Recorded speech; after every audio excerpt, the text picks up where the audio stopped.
তুফান যা হতে চেয়েছিল তাই হয়েছে, রাক্ষস। বাংলাদেশের চলচ্চিত্র শিল্পে এখন উত্তেজনার শেষ নেই। ঢালিউডে রায়হান রাফির নির্মাণ শৈলীতে আনা নতুনত্ব আর দিগন্ত জোড়া স্বপ্ন নিয়ে এগিয়ে যাচ্ছে তার কর্মযজ্ঞ।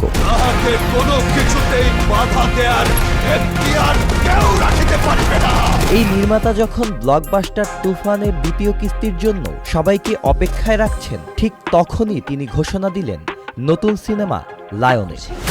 আর আজ রামনবমীর দিন আমি আপনাকে পড়াবো। এই সিনেমায় অভিনয় করবেন টলিউডের জিত এবং ঢালিউডের উঠতি তারকা শরীফুল। খেল তো अभी भी बाकी है। এর আগে গুঞ্জন উঠেছিল লায়নে জিতের সঙ্গে থাকবেন চঞ্চল চৌধুরী। তবে রাফি জানিয়েছেন তথ্যটি সঠিক নয়, কেননা অনেক আগেই শরীফুল রাজকে চূড়ান্ত করা হয়েছিল। তুফানের তুমুল সাফল্যের পর ভক্তরা যখন সিকুয়ালের অপেক্ষায় দিন গুনছে, তখনই রায়হান রাফি জানালেন তুফানের দ্বিতীয় কিস্তি আসবে লায়নের পর। তিনি চ্যানেল আইকে বলেছেন, তুফান ও লায়ন চরিত্রগুলো একসময় একই ফ্রেমে আনার পরিকল্পনা আছে তার। তিনি চান দুটো চরিত্রকে আন্তর্জাতিক মানে প্রতিষ্ঠা করা।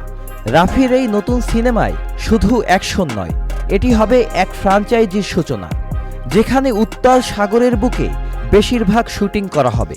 সাকিব ভক্তদের জন্য স্বস্তি নেই হয়তো, তবে রাফির স্বপ্ন বড়। তিনি বাংলাদেশের সিনেমাকে গ্লোবাল ব্র্যান্ড হিসেবে তুলে ধরতে চান।